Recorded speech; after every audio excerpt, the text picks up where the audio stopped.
আসসালামু আলাইকুম বন্ধুরা, আজকে আমি ডিমের কারি বানাবো। চলো শুরু করা যাক। ডিমগুলোকে হালকা করে একটু ছুরি দিয়ে পিন করে নেব। প্যানে আমি তেল দিয়ে দেব। তেলের উপর একটু নুন আর সামান্য একটু হলুদ দিয়ে দেব।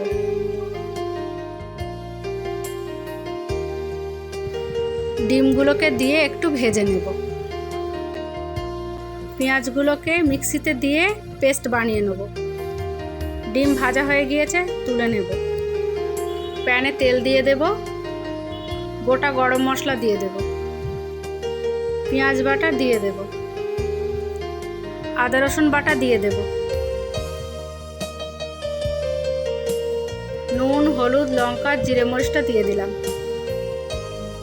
একটু নাড়াচাড়া করে নেব যতক্ষণ না তেল ছেড়ে দেয়। তেল ছেড়ে দিয়েছে, নারকেল দুধটা ঢেলে দিলাম।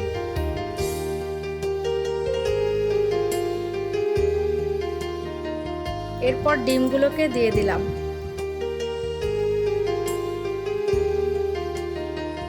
কষিয়ে নিয়ে পানি দিয়ে দিলাম।